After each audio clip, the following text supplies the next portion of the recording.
This is Sick and Wrong, the world's source for antisocial commentary. Brought to you by adamandeve.com. Good evening. Welcome to Sick and Wrong, the world's source for antisocial commentary. One of your hosts, D. Simon. I'm Harrison. Harrison, I got to ask you a question. Yeah. Am I a bully? Do I bully you? Do I bully other people? Do you think when you leave the Sick and Wrong studio, are you like, that D is a bully? I don't think I've thought that specifically, no. Have you ever been bullied, like, officially, like, in the sense of bullying? Like, bullying is different how it was when you grew up. Yeah. When we grew up, than it is now. Oh, okay. Yeah. Because now it's like somebody can make a derogatory statement on Facebook and everyone's going to cry about it. Right. Yeah, I guess I've never seen that as bullying, because that happens in, my work life every now and then. And I've never, because part of my job sometimes is like just being a throat to choke, even if shit ain't my fault, right? TTC, yeah. So I mean, I've done that. I've never seen that as bullying though. I just seen it as someone being a fucking asshole, and I make a mental note in the back of my mind. I put him on my fucking list. On the list, yeah, right underneath God. Yeah, it's like Richard Nixon's enemies list, So I've never thought that I'm a bully. I mean, sure, there's some gentle ribbing that takes place. Ribbing. No, I'd say like you've been like a fuckweasel maybe a couple times, Yes. Yeah. A fuckweasel. But that's good podcasting. That's good radio. It's a little bit of ribbing back and forth. You rib me, I rib you. Yeah. You make fun of our backgrounds, my voice, my accent. I don't care. Well, you have a thick skin. You have the mental stability to coherently interview people, right? Yeah, and sometimes you do that with me to get me to tell a story in a way that makes sense. I might, I guess, extract details. Sometimes you do that with a certain amount of dickitude, and I put up with it because of your interviewing prowess or what. Yeah, but at the same time, you have interesting things to say. It's not like I'm like making fun of you for saying this. It's like you're bringing up something interesting to talk about on the show. Right. Yeah. However, okay. Yeah. Well, let's get in the car and drive to the fucking point here. All right? Okay. And the point is, I saw this post on Facebook, and normally I pay no heed to Facebook. In fact, I was talking to another fan. Yeah, I know you don't, because that's why I end up fucking arguing with all these people. I don't go on Facebook all day. I'm at work. You're not even allowed to look at Facebook. Is blocked at my work. You're not even allowed to look at Facebook at my work. You have a phone. I do have a phone. Yeah. But anyway, I'm not on Facebook all the time conversing with people. Every now and then I'll make a post, and I'll comment on something. But anyway, I read this today, and I was like, you know what? Maybe I'm a bully. Maybe I owe Harrison an apology for bullying him. But you don't seem like you're being bullied. You don't seem battered. I don't call things bullying unless I'm actually being chased by someone or beaten by them, because that's my definition of it. It's not like there's a pogrom going on here in the house. Yeah. I mean, it's not like shade throwing or whatever the kids, Becky with the good hair. I don't know. Whatever the thing is people say now. I don't consider that bullying. So this guy wrote this post. I'm sure you've seen it because I think you commented on it. Yep. Which I do appreciate you commenting on all those posts, because I do such a poor job at doing that. Yep. So this guy wrote here, who I think this guy is infatuated with you personally. I don't know if it's a healthy infatuation or an unhealthy infatuation, but he's definitely infatuated with you nevertheless. He says he's listened to the show since episode 8. He actually addressed this post to me. He said, "Dear D. Simon, I've listened to this episode. I've listened to you since episode 8. I've had you in bed, in the shower, while it's kind of weird, this whole part. I appeal to a certain type of misfit. I admit that." He says, "Now come forth the knight in shining armor, Harrison P. Lovecraft." I agree with you on that. He is a knight in shining armor. This man to me is beautiful. A Heinz 57 character. I don't know what that means, but I like it. Yeah, I was about to say it's confusing, but I like the sound of it. Basically, a gorgeous mongrel. I love that too. That's kind of cool. I actually think you should put that on your business cards. Right. A gorgeous mongrel. His voice is like afternoon tea. It's like being in a posh restaurant in London having a pot of tea with fine cakes. Okay. I like that. By the way, I just looked up Heinz 57 on Urban Dictionary. Used to describe a person who is a mixed blood of many nationalities. Also for a dog that is a mix of many breeds. Maybe that's why it pertains to the mongrel comment. Probably, yeah. It's interesting. But I mean, I think this guy's British and may not realize that we're all fucking mongrels here in America, pretty much. It's a heterogeneous mix. Yes. Heterogeneous culture. So he says in the latest podcast, I felt like you, Mr. Simon, bullied this sexy and unsure man with the whole mental patient thing. Actually, if you listen to that show, I wasn't bullying you for being mental. I guess you could say I was bullying your girlfriend for being a bit mental. Here's what you were doing. You could have fucking coaxed that story out of me without putting me in a fucking shitty position, right? Were you in a shitty position there? I don't know. If she ever fucking listens to the show, probably. Oh, okay. Yeah. That's true. That's true. That's the one thing. That's why. I mean, the only saving grace about doing the show, is sometimes about not getting into trouble, is the fact that nobody wants to fucking listen to a 90-minute goddamn thing. Most people don't. You'd be like, oh, listen to it. Mom, and she's like, oh, I don't know how to do it. Actually, that's not true. I don't want my mother listening. But, nobody will listen. But yeah, you put me in a shitty position, especially when you're the guy, who plays his cards so close to his little fucking vest with your various romantic entanglements and whatnot. But I'm saying I don't usually talk about my girlfriend or, I'll mention a girl. Like, we didn't give out her name. Yeah. We'll mention a girl on the show. But I tell every girl that I hang out with, don't listen to it. You're going to hate it. Yeah. It's going to change your opinion of me. Don't even go near it. Yeah, but because you get in trouble. Yeah, but women do, like, fucking detective research and shit. They know, Especially when you tell them not to listen to something. They're going to have to do it. Because once they actually start to give a fuck, they'll be like, I'm going to start analyzing his toothbrush for DNA and whatever. I usually tell them, I'm like, it's this extracurricular activity I do with my friends. We talk about sports and beer and pizza, nothing really. Yep. Yeah, the local, the New York Knickerbockers. Yep, that basketball squadron, the Warriors. They're great. They're go team. Yeah. That's when we talk about things like that. So I get them. I try to say it's boring, so we're not going to listen. But anyway, This guy said I was bullying you about the mental patient thing, and then I brought up the feather, which I don't recall bringing up on that show. You did bring it up. Did I bring that up? And if you ever, I'll actually next time you bring it up, I'm just going to walk home. Like a child. Like an angry fat child. Occasionally I mention it in passing, but the problem is the fans bring that up because I think they think it's funny. I can deal with the fucking fans. All right. All right. I'll drop the feather. Yeah. He says, there's no doubt in my mind that if you cunts who berate Mr. Harrison keep on, he might either fuck this all off or go all the other way, and it won't be funny anymore. Bitches are almost at 550 deep. Leave H alone, for fuck's sake. I don't know if one is... He says, Harrison, I'll be wearing the S&W tee I paid for 3 weeks ago, which I mentioned to D, and he's done fuck all about. I thought I shipped these out this week. It's coming. It's in the mail, dude. I don't know if one is turning up or not. When you come up to the world's end soon, I'll buy you a skinful. I'm not quite sure what that means either. It's like an old European, like when they used to have goat herds would have wine skins full of wine. Oh, okay. I thought it was like a lambskin condom filled with some substance. No. That you don't want. You'd have wine skins.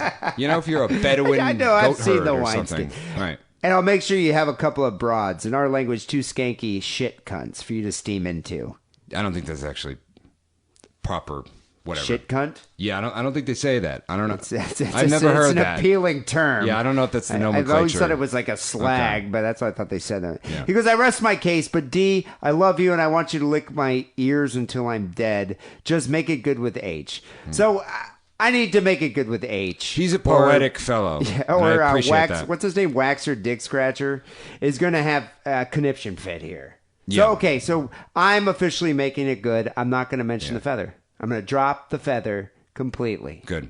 The feather's gone. Yeah. It's out of my subconscious. Right. No more feather. All right. I dropped the line. And also the other aspect of that interview was, D, who lives in fucking glass houses, the most delicate of them, shall not fucking throw stones, right? Okay? Let he who cast the first stone. I forget how it goes. You know what I'm talking about. Yeah. Anyway, I'm not going to bring up the feather, and I will rein in my dickitude. Yes. When interviewing you about your goings on. Yeah. However, if I do find out you're in an adult breastfeeding relationship, I think I should have carte blanche to make fun of you for that. Agreed. Okay. All Yes. right. So we got that Yeah. on the table. If I find out, like either through friends of a friend or maybe on a Facebook post that you made or something like that, that you're currently in an adult breastfeeding relationship, I'm allowed to make fun of that. Yeah. I mean, yeah. And again, you're allowed to make fun of me. Just don't put me in a situation where I have to consider the nature of chivalry in the modern fucking age. You know? Fact of the matter is, Like she's I'm not- fucking Sir Galahad or some shit. If she listens to this show, I'll cut one of my testicles off. There's no way. That the odds are so slim. If the more involved, she's gonna, come on.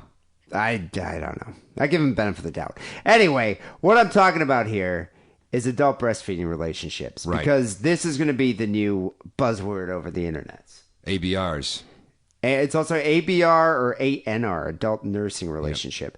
So I imagine at this point, everybody has read the article that came out about the woman who quit her job to breastfeed her boyfriend full time. Yes. you hear Somebody about that? posted it on the wall, yeah. Yeah, and like 10 million people sent it to me. Right. And it's already making the rounds of the internet. But a woman, a 36-year-old lady, actually quit her job to breastfeed her bodybuilder boyfriend full time, saying it creates a magical bond between them. But if she has to do it every 2 hours, doesn't he have to quit his job too? Maybe he just is like maybe they hang out at the gym. All right. And maybe he's a trainer. Right. I don't know. Jennifer Mulford said she wanted to create an ABR, an adult breastfeeding relationship, and mentioned the idea to her former childhood sweetheart, Brad Leeson, who's 36 years old. So this whole thing is her idea. Now, I find that to be rather curious. How often does a woman instigate some kind of act of deviancy like this? Oh, it's her thing? She's the one who brought it up. It's not the guy that was like, I want to, drink milk from your breasts. Oh, see, I didn't read it because it just looked dumb. But Why would a woman want to do this though? Like, isn't it painful? I don't know. Haven't you had any friends that have, breastfed their infants and just say it's just like, it's so painful they almost pass out or they have to, they No, have to because like, anyone stop? No, because anyone that's doing something like that knows better than to talk to me about it. Yeah, I'm sure they would value your insight into Right, yeah. breastfeeding. But yeah, no, I heard it's painful. So that's why I don't understand why a girl would voluntarily want to breastfeed her adult partner. Some people like pain. Yeah, maybe One it's a man's thing. pleasure is another man's pain, She said it was like a light switch flicked in his head, and I could tell from his voice that he was curious and excited. She said this before opening up about the first time the pair tried it. She said, at that moment, I knew I had a partner for life. We both wanted the same thing out of our relationship, a magical bond that only breastfeeding can achieve. See, here's the thing that I don't get, and this is probably just ignorance of female biology, but I didn't know you could just start that I thought you had to have a baby. I didn't know you could just start that shit up like you're siphoning gas from an old Cadillac in the late 70s during the gas shortage, It says here that in the article that it only works if the woman previously had a baby. Wow. And so some couples use drugs such as domperidone. I don't know how to say this. Yeah. It says like domperidone. Dom Perignon. Yeah, it almost looks like it, but it's Okay. domperidone to induce milk flow. So Okay. apparently you can take drugs to artificially induce milk flow, but you probably have had to have milk flowing through there at one time. But yeah, so apparently this is the way you create a magical bonding relationship for this couple. Some couples can bond over like Haagen-Dazs and Game of Thrones, or bond over a child, a human child that they have together, and that's the bond that brings them closer together. Whereas other couples can bond over an adult breastfeeding relationship. Have you ever drank raw milk, like from a cow that's just straight from a cow? No, why would I ever do that? Because somebody's like, hey, you want to drink this raw milk? like a homeless guy walking around with a jar full of raw milk? No, like you're at a hippie farm or some shit. I don't know. It happened to me. And anyway, I got really sick. Yeah, because it has to be, you've heard of pasteurization, haven't you? Yeah, but, there was this amazing human civilization for fucking thousands of years before a blind French guy. Oh, wait, he's not blind. I'm thinking of Louis Braille. I'm sorry. I'm getting them mixed up. But what does it taste like? It tasted like you just drinking cream, kind of.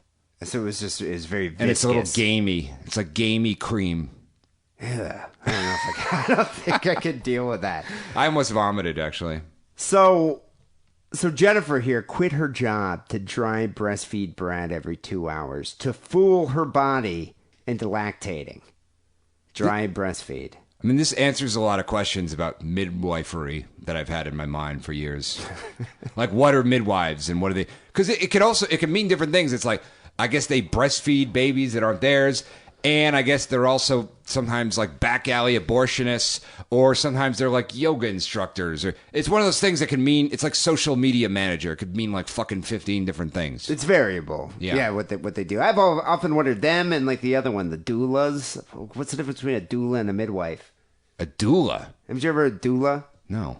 Like they're the ones that like actually I think birth, like that they're during childbirth. Oh. My friend was telling me about this. Big Jeff, who's been on the show, he just recently had a kid, and they had to have a doula. And I'm like, what is a doula? It sounds like some kind of druidic thing. What, are you too cheap for a doctor, so you get a doula? No, you get a doctor and a doula. The doula is your intermediary between the doctor. Because you don't trust the doctor, you get the doula. You need a liaison to talk to the doctor? Apparently. Jesus Christ. Yeah, I don't know much about this. Okay. I'm getting a vasectomy. It doesn't matter. So people in adult breastfeeding relationships, also known as adult nursing relationships, are called nursing couples. So have you ever done this, Harrison, being that you've done a lot of things? I've done a lot of things You've in my life. done a lot of things. Mm-hmm. Have you done this? Do you know anybody that does this? No. You've never encountered an I know adult some people that nursing couple. would do that if given the opportunity because they're into like weird age play bullshit, you know? But is this like an infantilist thing, or is this like this is true love? Like we're releasing oxytocin and we're going to just increase and strengthen our bond? Or is this like, I want to be a baby, you know, put a diaper on me and clean me when I shit my pants? I think it's different people, you know, different strokes for different folks. Like sometimes BDSM's about pain, sometimes it's about power exchange. You know, who the fuck knows? It's different, means different things. Wow. So a woman can artificially induce lactation by encouraging a partner to dry breastfeed regularly until milk flow occurs. I don't even understand this. Was it just like the guy's going to keep sucking her nipple till eventually something comes out? Yes.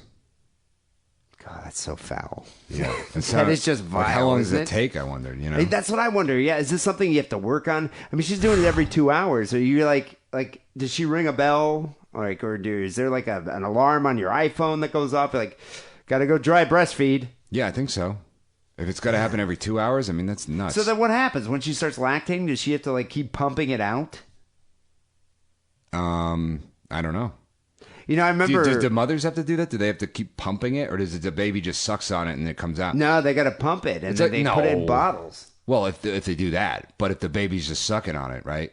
I think it just comes out. Yeah, it just comes out. It's like it's like siphoning gas. We're going to refill our once here. Once it starts coming out, it keeps coming out till it's done. But I think once you've had a child, it's still there. Like it's there, like it's in your like two your cavemen talking about fire. Like we don't even know like what. That's what I was about to say. Like we're really displaying our ignorance here of the female anatomy. Yeah. Man, I'm Is sure it people caused by are gonna point wizards?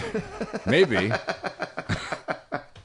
No, I remember when I worked at the Roaring Twenties. There was a stripper there that had a kid like 2 years ago, but she could still spray breast milk from her breast when she squeezed it. Was it a fucking Great Gatsby themed strip club? You know, it was. They actually did try to achieve that. It was more kind of like gangsters. Okay. Like gangsters, like mobsters. Right. Well, there were gangsters in the during Great Gatsby. during that period. So, yeah. That's dumb. Oh, I know, it was awful too. Yeah. It's like basically it was like this dilapidated lap dance booth with like a Great Gatsby character like a mural on the wall, and then that's what the Roaring Twenties was. That's Meanwhile, one thing. There's some crackhead on stage gyrating to R. Kelly songs. Yeah. That's one thing I don't miss about like 6 years ago, where it's like every week I'd get invited to like on my Facebook thing, I get invited to like, come to our Great Gatsby Prohibition Speakeasy 23 Skidoo fucking burlesque bullshit. No, I won't. Don't they still do that? I think they do, but it's less. It's not like every fucking 2 days. Maybe people just stopped inviting you to shit. That's probably it. That must be it. So, breast milk can't hurt you, and nursing doesn't harm the woman. Even when it hurts, it's typically due to a bad latch, which means I guess it's the guy like latching onto it, indicating that something else might be wrong. But they say here breast milk's an amazing substance full of vitamins and nutrients. You know, it's not like it's healthier than drinking. So it's fucking Kool-Aid. I mean, it's healthier than drinking milk from an animal. I mean, it's specifically formulated to feed a human. But a baby human. An infant, yes. Yeah. But They're I mean, there's different. still nutrients in it. Right. So I don't think it's gonna, I don't Yeah. think you're gonna get food poisoning from it. I mean, there's a lot of differences. You know, for one, a baby's skull is growing. Mine isn't. It's done growing. My skull is done growing. All right. So you don't necessarily have to be in lactation to do this. I mean, you could do it without breast milk being in play for those wives who aren't lactating. So one can restart lactation if it's done often enough. So apparently it's something you could just turn off or turn on once you've had a kid. All right. It says in this article here that the numbers I've seen suggested 2 to 3 times a day for 20 minutes each session to reintroduce or maintain lactation. So I think you have to actually work on it. It's like this is that's like like the a one- hobby yeah. a couple had. I guess it's like the one it's like a superpower kind of if you've had a kid. I guess it's the one thing you can One do. thing you can do, because all the other things you can do are stupid. Like peeing a little bit when you laugh. It's all stupid shit that happens after you have a kid. Yeah, and You'll know when you start dating adult women. You'll know. You'll learn these things. and then having actually to raise the child and Right. and take them through the trivialities of life. That's pretty stupid. So this article, this blog post about adult nursing relationships, one of the big questions is here: why would you want to do this? Why would you want to do this? Why do you think a couple would want to do this? I mean, for me, it always seems like just seems like weird, like crawl back in the womb kind of shit. Which I guess I can understand on some level, but I mean, I don't know. There seems very little nuance to that. I try to be good giving a game in any relationship I'm Sure. in. Like if a girl suggests something to me, I'm like, yeah, I'm down. I'll give it a shot. I'll give it a whirl. I'm pretty open to most things. But if a girl was like, I want you to drink my breast milk, I guess I would try it. I'd be a little grossed out by it, but I'd try it. But if she was like, I want you to help me induce lactation every 20 minutes, giving me some dry latching No. for, 12 times a day, I'm probably going to take issue with that. Yeah, I mean, there's a difference between like a sex request and a fucking part-time job, I was like, can't we bond over Xbox? Yeah. There's other, like, we can play Mario Kart, watch porn together, eat pizza. There's other things we can do. Right. Maybe I'm just not a loving man. maybe I'm just not in touch with my softer side. It's a big demand. It's a lot of stuff you got to do, Jesus. Yeah, that's the thing. It's like I have other things I want to do. It says here the big underlying reason that people do this is to promote bonding in the relationship.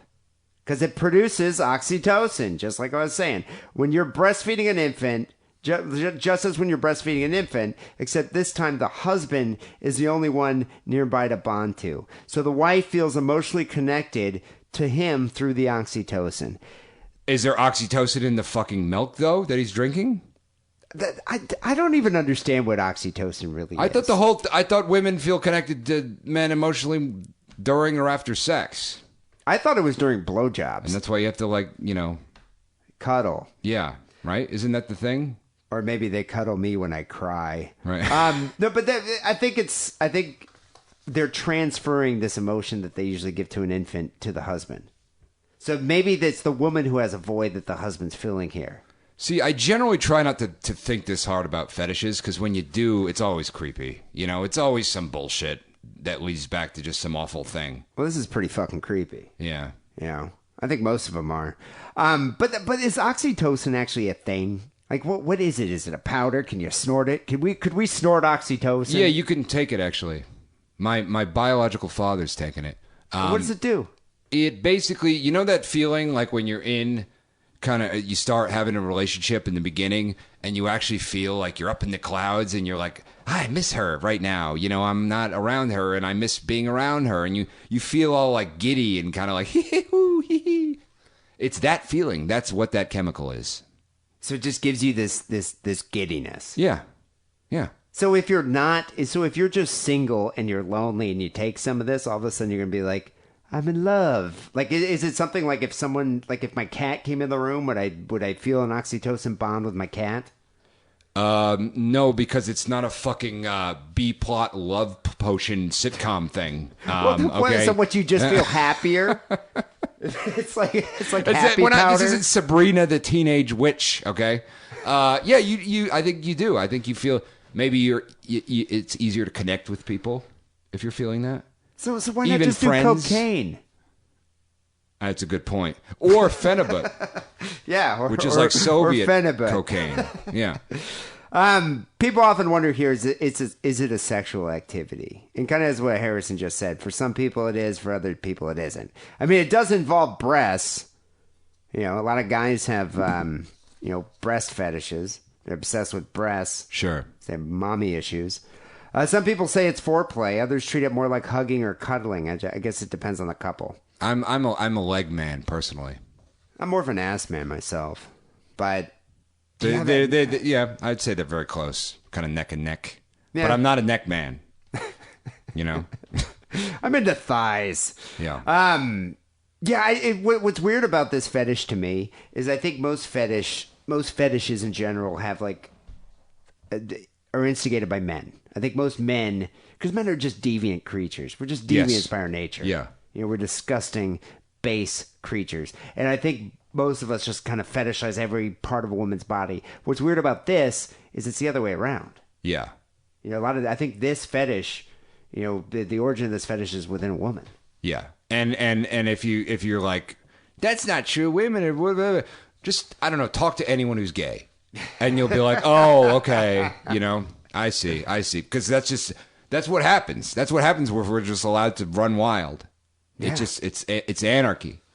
So, Harrison, being somebody who's encountered a part of the fetish scene, you have a few fetishes, you've encountered a lot of people who engage in fetish behavior.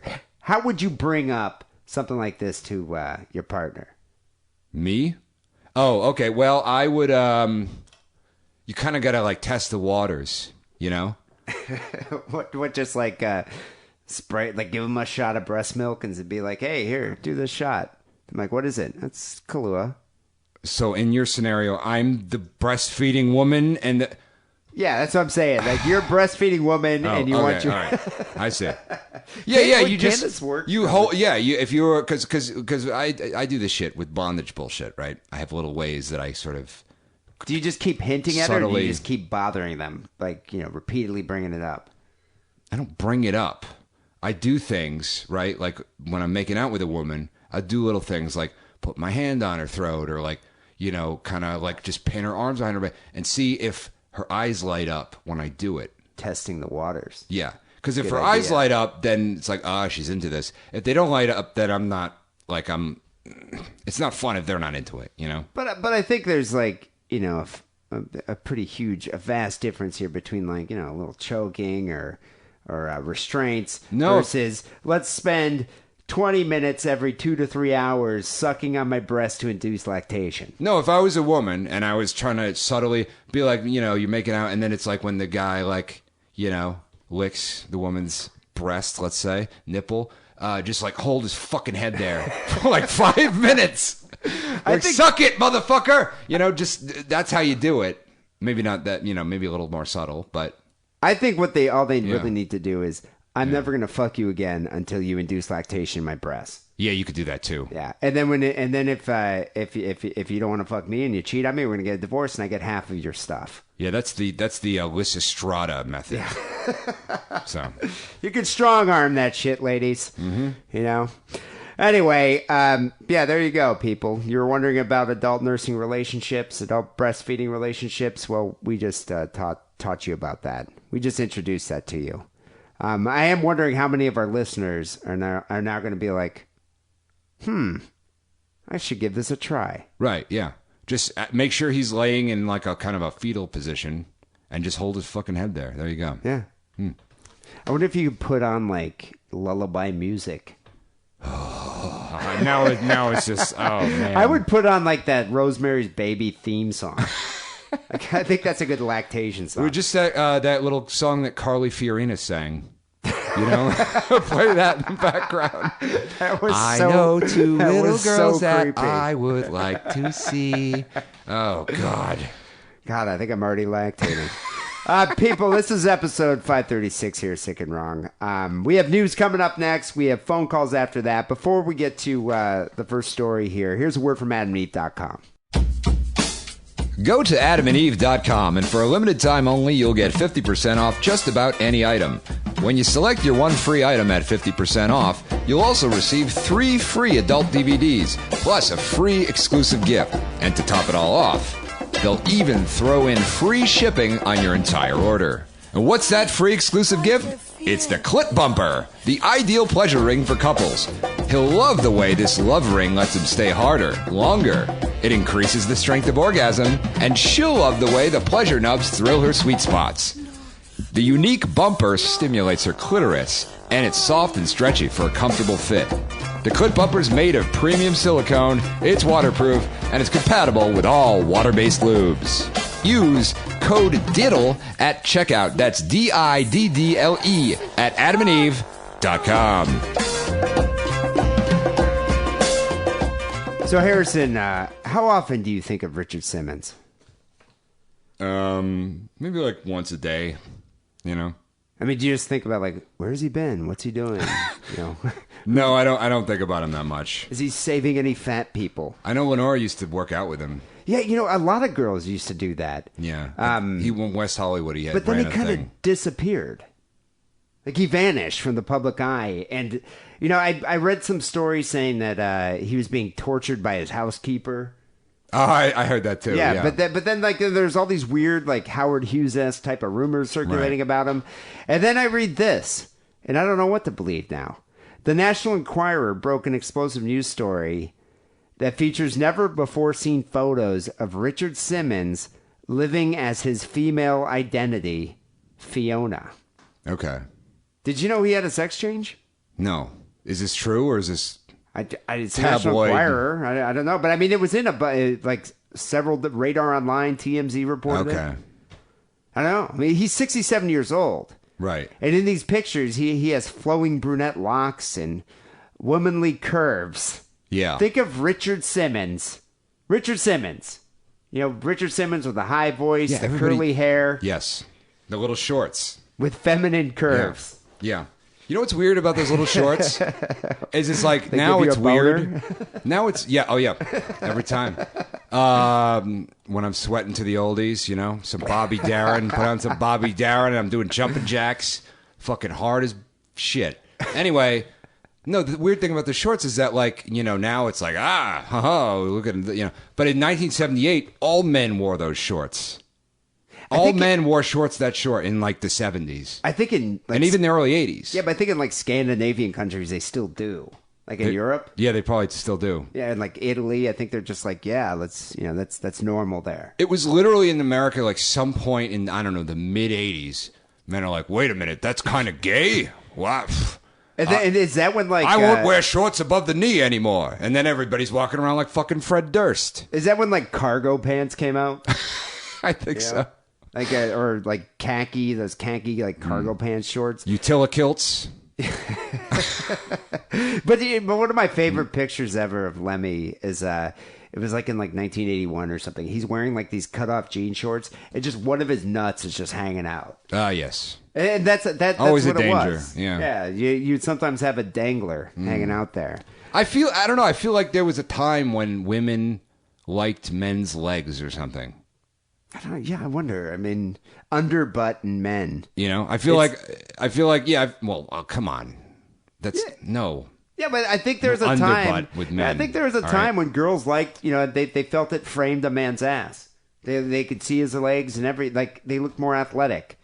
I think they just like looked at their legs like you'd look at a horse's legs and be like, there's some muscles there that'll get at them that around the third Clydesdale. lap. You know, I put my money down on that one. And then it became like, no, you got to wear basketball shorts and pull your socks up and only have about 6 inches of flesh exposed. Right. Yeah. You know, or just wear like tapered jean shorts with your fucking sandals and socks. Because I feel like me in, you know, the 70s, I could just, with my hairy legs, just like walk around town. Oh, dude, you'd have cleaned up. Now it's like, it's an abomination upon the earth, you know? Now they're like, you need to get waxed. Yeah. Got to be bald. So like Caitlyn Jenner, Richard Simmons has opted for breast implant surgery, hormone therapy, and a host of other invasive changes to create the transformation. Sure. And while he's yet to make a public announcement, the Inquirer says he's been secretly venturing out of his Hollywood Hills home dressed as a woman for months. Do you think you would recognize Richard Simmons as a man or a woman? Like, if you saw him in the street, would you be like, oh, shit, that's Richard Simmons? I don't think I would. I don't think I would, but I don't, you know, I feel like he's aged in a weird way.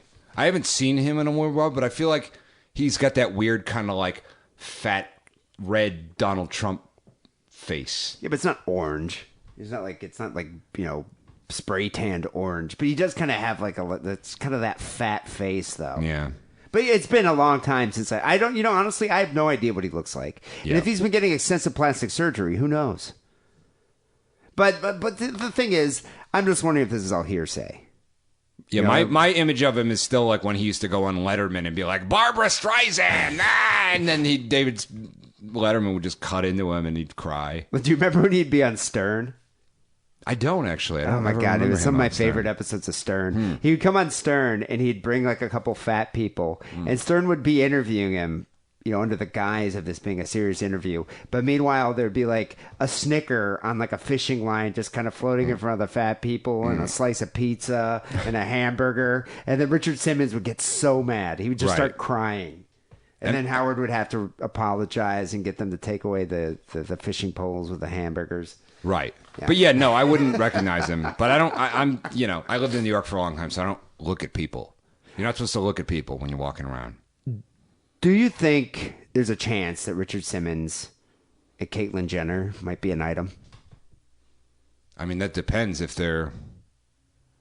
I mean, once you get into trans orientation, then you got to make a matrix graph, you know? Because you got to decide what you're into. Are you into men? Yeah. Are you into women? Yeah. Are you into other trans? Like, who knows? Yeah, you got to make a very know? complicated. It's just weird that they come out, though, at like 67. Well, it's one of those weird things. Like, it's the same thing in like the kink community because people don't realize this shit until they're like 42, but it's a kind of a shame, you know. If you're like, oh, I'm a woman, I just haven't realized it till now, and now I'm 62. Yeah, I mean, it's like you miss that's- out on all that you the miss push out of on life. Yeah. I don't know, you know. I can't really picture Richard Simmons as a woman. I just did. Yeah, It's not that different, you know. It's Did not you just feel different. that? That was an earthquake. Was it? Did you feel that? Whoa, bro. Yeah, the whole place just shook. My cat's gonna fucking shit. All right. I just kind of did. You know what I think it was? I think it was like we're sitting here insulting Richard Simmons. That's what happens. He called the anger of the gods down upon us. Well, more power to him. Yeah. I'm going to try to find a picture of Richard Simmons Right. as his alter ego here, Fiona, his female identity, and Yeah. I'll post it to the site. I think now that it's socially acceptable, now people are realizing like, oh, I like this. Oh, I could do this. Oh, whatever. You know? You know who I want to see come out as a transgendered woman? Who? Axl Rose. Ah, yes. Would that be great? Oh, that'd be beautiful. He was in the news this past week. This is my favorite story of the week. You know, every week when I pick out stories, there's a couple that stand out to me. This is my favorite one. Axl Rose sent notice to Google demanding takedown of the fat memes Guns N' Roses pictures Right. that were posted. The fat meme pictures of himself. The Guns N' Roses frontman claims he owns these photos and he no longer wants them to be available online. Right. It look yeah, it's like a photo where it looks like he's like jumping down to catch an ice cream truck before it drives away or something. You know? Some of these memes are great. Yeah. Just type in fat Axl Rose meme. I like And the one where he's got his headband has the Quaker Oats logo and it says diabetes. I like that one. I think that's the one he's really pissed about. Yeah. There's one I saw that it was just him with that picture. He's got just his face is really fat. He's got that like red bandana and the fake hair and everything, and it just says "Welcome to Burger King." Right. You Yeah. know? Well, the thing is, you have to realize about him is that I feel like for the last 20 years, he's just been in daily psychoanalysis or something. So he hasn't really observed the world. So maybe he doesn't know the Barbra Streisand rule, right? Where you're like, don't take pictures of my house. And here's a picture of my house. And now it's in the news, you know? You know, over the past 20 years, he's been working hard and diligently on the album Chinese Right. Democracy, Okay. which took 2 decades to release. Did you ever hear that? Yes, I did hear about that. God awful. Yeah. Yeah, I don't know what he was doing for the past 2 decades. But the one thing he obviously wasn't doing is following Beyonce. Because Beyonce was unable to get Google to remove pictures of unflattering photos of herself from that Super Bowl. Do you Right. remember that? I do remember that. Yeah. So there were a bunch of photos that came out where she looked like She-Hulk, like undergoing some kind of just transformation. And they're very unflattering. So then... I don't know. I love fucking She-Hulk, so But I love me some She-Hulk. Well, some of these pictures, I mean, she looked like she was transforming into this monstrosity. Whether she's in her beastly leotard or in the courtroom arguing a case, you know, either way, I'm fucking game. I'm down. Well, so Beyonce's PR team or whatever contacted Google and they're like, we want these pictures removed. Yeah. Beyonce's upset. The Queen Bee's going to come after you. And Google's like, whatever. What are you going to do? Yeah, they don't understand how the internet works. Well, what the internet did is they responded in spades. Then they Right. photoshopped her in like, I don't know, however many positions. Right. And then these photos just proliferated all over the internet. And that's what's happening to Axl Rose right now. Yeah. Because I don't know what he thinks he can do. If Beyonce can't do it, he can't do it. Right. Well, yeah, I mean, he hasn't been to a grocery store in 20 years. He doesn't know these things. You know, he has been working his ass off in preparation for this summer's tours because he's fronting Guns N' Roses now and AC/DC. Right. And his voice actually sounds great. I think he'd be. I'd go see him sing for AC/DC, even though I kind of hate AC/DC. But Right. I would probably sing it. I would. If a friend of mine was going to that show and we had nosebleed seats, I wouldn't mind seeing Axl Rose singing. What's that song? Big Balls. Whole lot of Rosie. I don't know. Whatever. You know. I just think he could do it. Yeah. But he's noticeably slimmer now than he was 5 years ago. Right. You know, a few years ago when he first came out into the public eye. But he's upset because he doesn't understand how the internet works. Right. So he sent a cease and desist letter to Google demanding the removal of photos and memes poking fun at his weight. Right. These photos were taken in 2010. Quote, he sent this letter here. Copyright image of Axl Rose. Please be advised that no permission has been granted to publish the copyright image, so we cannot direct you to an authorized example of it. And so he sent, these were sent by a web sheriff on behalf of Axl Rose. What the hell's a web sheriff? Yeah, I read that too. I didn't know what the fuck that was. I didn't know if they were kidding. I thought they were kidding, you know? I think it's a job. I think it's an official, like a position. It's a web it's probably sheriff. a company. It's not a job. It can't Well, be a job. what is it? But I mean, it must be like it's a company called Web Sheriff, and you're a web sheriff that works for them. Okay. I mean, I guess. Do they deputize you? Yeah, I think they do. I think it's like an old Western, you know, where they're like, you know, you're unwittingly the sheriff, and then they're coming to town to, I don't know, cyberbully you or some shit. He said that these photos belong to Axl Rose, or the property of Axl Rose, and they can't be used for any other purposes other than what he allows you to. And believe it or not, Google has yet to comply to Axl Rose's takedown notice. Well, see, this is just a stunning lack of legal knowledge, because if he had bothered to read the case of Brer Rabbit v. Brer Fox, he would know that Brer Rabbit sent a cease and desist against throwing him into the briar patch, which is exactly what he wanted Brer Fox to do, because he fucking grew up in the goddamn motherfucking briar patch. But wasn't Brer Fox extremely racist? Where was the tar baby? There's the tar baby is a different story. Okay. That's a different Brer Rabbit story. Yeah. And God, is that a racist story? That is very racist. And I've heard people use that expression in like a business meeting. Like, Like, that's a baby? tar baby we don't want to touch. And it's like, are you new? Are you I think I'm going to use that tomorrow. I have a meeting I have to do tomorrow with the marketing team. Yeah. I think I'm going to be like, that is a tar baby that you want to steer clear of. Well, make sure to take a selfie while you're carrying your box of bullshit out of the building, please, so I can see it. I think these fat photos of Axl Rose is a tar baby that he should probably avoid. Yeah, I agree. It's going to lead to further embarrassment. I agree. Yeah. Well, good luck there, Axl. If Beyonce couldn't do it, I don't think you could. For those of the British people who might not know Brer Rabbit, because it's the tales of Uncle Remus in America, I don't even know what it is. But if you don't know, there's a tar baby, right? That's just it's like a fake baby made of tar, right? So he thinks it's a little African American child. And he's like, "Hey, what's up, man?" And it doesn't say anything because it's not a real fucking kid. It's just made of tar. But doesn't he carry it around and it's stuck on him? No, he's like, "What? Hey, man, I said hello to you, motherfucker." Because it's like, back then you just had to be super polite to all white people if you were black. So he's like, "Yeah, what? Are you snubbing me? Are you snubbing me?" So he starts punching it, and then his fist gets stuck to the fucking baby. And then he's like, yeah. and then he just gets stuck. Oh, you know what? And then they throw him in the briar. Okay, you know what? It's the same story. There's a tar baby in every Uncle Remus Look, story. it's late and I'm drunk. All right. Whatever.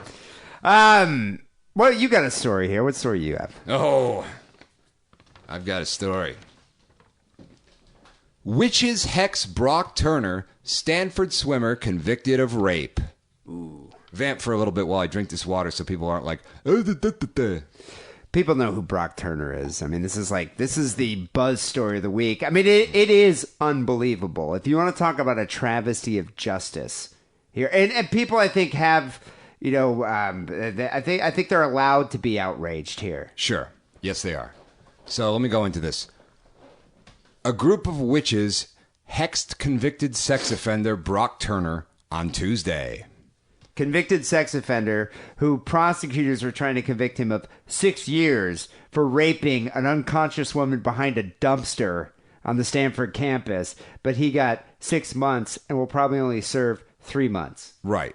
And he didn't actually officially apologize. His apology was like a non-apology. Yeah, he was like, I don't really remember doing this, but sorry. Turner, who was convicted of sexually assaulting an unconscious woman, was sentenced to 6 months in prison and 3 years probation. A sentence widely criticized as too lenient. A group of witches felt similarly. Man, how many stories do you have that start with that? A group of witches felt similarly. Melanie Hexon. Okay. That's her real last name? No.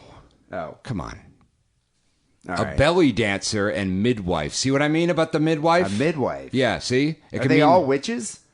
Some of them are. Well, some of them aren't witches, but it's like, I know about berries, So it's like, that makes you a witch or something. They can do spells, and they're Wiccans. I mean, back in the day, literally, if you were caught with certain berries, that was enough to burn you alive with. Yeah. Yeah, so... And a belly dancer. It's a changeling. Right. A belly dancer apparently means shit. I don't know. But who identifies as a traditional hereditary witch, organized a mass hexing of Turner on Tuesday.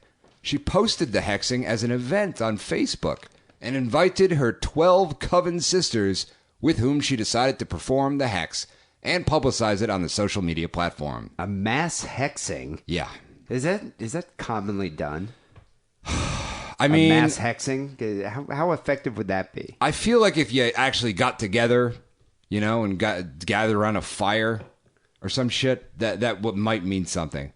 But a Facebook group, it's bullshit. What if you periscoped it and you did just a live broadcast? You had an effigy and No. I could see that working. No. All right. The powers of fucking magic don't work like that, all right? Can you do it to Donald Trump? Magic and technology are enemies.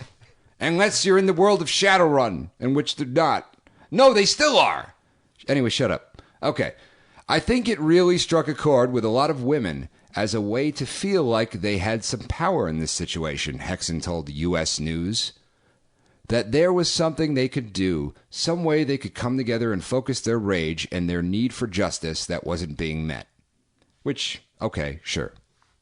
Witches doing spells in times when they're otherwise powerless goes back thousands of years, she added. And that's, technically true, but, what else goes back thousands of years is, I don't know, the belief that the headaches are caused by fucking goblins. I mean, it's a lot of things. That doesn't mean it's, a good idea, but whatever. What do I know? So do they? I don't want to get hexed. Don't fucking hex me. Do they have they have a sample of the hex? Oh, Was there a ritual? I mean, was it like a ritual? Did all the witches have to do this simultaneously? Yeah, I think they read this at the same time. And here it goes. All right. You can do it in a witch's voice. Brooke Allen Turner. No, that's not even it. No. What would modern witches be like? Brooke. I'm thinking like the Red Witch from Game of Thrones, the hot one. It's actually like 10,000 years old. Yeah, I only pretend to watch Game of Thrones, so I would say Don't admit to it. Like Mona from Who's the Boss, maybe. I could see Let's that say working. that. Yeah. All right, so I'm just gonna do it like Tony Danza. I always found her kind of hot. Angela, Brooke Allen Turner, we hex you. The sample reads: You will be impotent. You will know constant pain of pine needles in your guts. Pine needles? Food will bring you no sustenance, Samantha. In water, your lungs will fail you. Sleep will only bring nightmares. Shame will be your mantle. You will meet justice. So basically, the average Tuesday for John Steele, essentially, is what this hex is, I guess. I like the Who's the Boss references. Yeah. Who was the boss? It was Angela, Judith Light. Really? Yeah. I thought it was the young gay kid. There wasn't a young gay kid. There was a young gay kid. What? Danny Pintaro. You're thinking of Boner from... I swear to fucking God, Growing look it up. Pains. Danny Pintaro, young gay kid from Who's the What was Boss. he, Samantha's friend or something? No, he's the son. Jonathan? Jonathan. He was like 8. He was super gay back then. There was an episode, and I'm not sure, I might have just imagined this, but there was an episode where Jonathan actually hit Tony with a slingshot, and it killed Tony. And then it ended up being a dream. Wow. But then he felt It's rather bad about dark for Who's the Boss. Yeah, I might have imagined that, but I'm pretty sure it was a real episode. Huh. Anyway. Did he get sodomized by Mr. Belvedere? No, that was Maybe that was one of my dreams. That was some of the fan fiction I showed you that I wrote. It's a whole different thing, So anyway, So how the hex it was go? Judith Was it Light, successful? And if you listen to my fucking band, the Judith Light Orchestra, you'd know that. All right, come on. Though the nature of the hex was vitriolic, Hexen said she has no concerns about the rule of 3 or any magical backlash. And I actually had to look that up, and it's basically that The rule of 3? it's a Wiccan thing. All right. It states that whatever energy a person puts out into the world, be it positive or negative, will be returned to that person 3 times. But the thing about Wicca is that it's all a bunch of nonsense, Of course. I mean, well, okay, all religions are a bunch of nonsense. But I mean, it's a bunch of very recent nonsense, which in my eyes somehow makes it less valid. I just find it funny when girls Yeah. are like, or, women are like, Yeah. "Oh, I'm a white witch. I'm a Wiccan. I have Yeah. crystals, and I'm going to do spells." It's like, okay, fine. Just It's go do syncretic, that. right? Like, I It guess, is, like, yeah. it's from a lot of Well, it's different... an amalgamation of different theories and beliefs. But you know what? If you're going to do a hex, if you're going to do a spell, Let's do voodoo. do it in fucking Enochian, the language of the angels, or do it at least go to Latin. This is just laziness. Yeah, I think if you're going to do that, you should just go get a Necronomicon, Yeah, or like something, and do something like actually menacing. The Goetian spirits speak of no fucking English, lady. This is like a sonnet almost. Yeah. I'm not intimidated at all.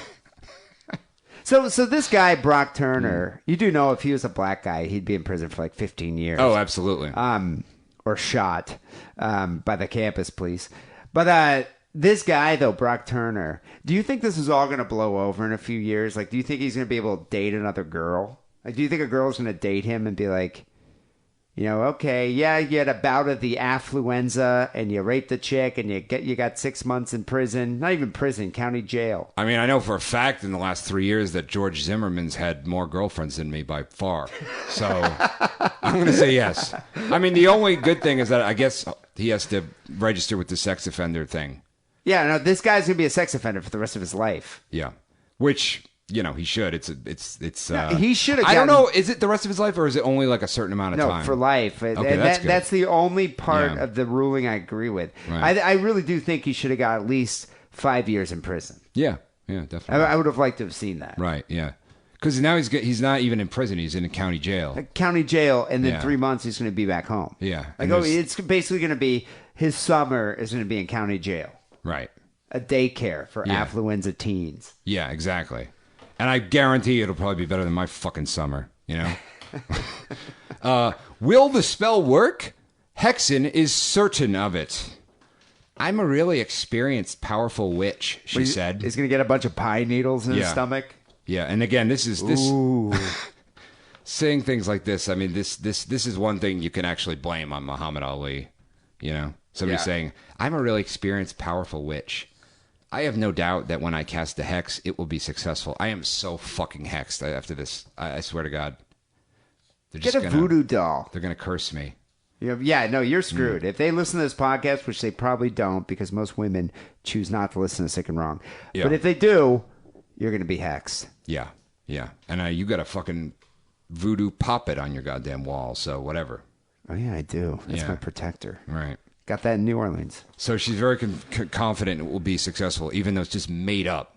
It's made up. It at least have some basis for this. Yeah, I got to say, though, I like the effort. I like her moxie. There's no effort. Let's No, say but there's I mean, moxie. I like the idea of let's get together and just put a hex on this guy.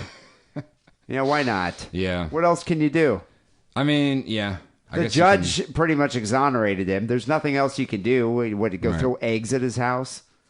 I feel like that'd be better, But whatever. I mean, if it makes people feel good, sure, whatever. Anyway, yet despite her power, Hexen stressed that witches lead very normal lives and are just like everyone else. We raise our families and we garden, and except for how we pray or don't pray, or worship or don't worship, that's really the only difference. Well, because you are everybody else. Yeah. There's no fucking difference. Yeah, there's no difference. You go play with crystals and you make your little spells and you write your Yeah. sonnets. Where do you think the, fucking rituals of the goddamn Catholic Church come from, lady? It's basically LARPing. Yeah. I think that's what all religions are. LARP. Yeah, I think so. Live action role play. Yeah. All right, we have one more story here. This one came in from Deanna. She says, "This lady is my hero." All right. I'm going to kind of blow through this one here. Intoxicated woman pours vodka on child's face and then kicks officer in the groin. I think she's my hero. Yeah. Believe it or not, this actually happened in Florida. Huh, Clearwater, Florida. Wow. Huh. Yeah, this type of Crazy. behavior is so atypical for that area of the nation. That seems like I thought in Florida they give you a parade for doing shit like that. Yeah, I can't believe you'd actually be charged with a crime for that. That's a coming of age ritual.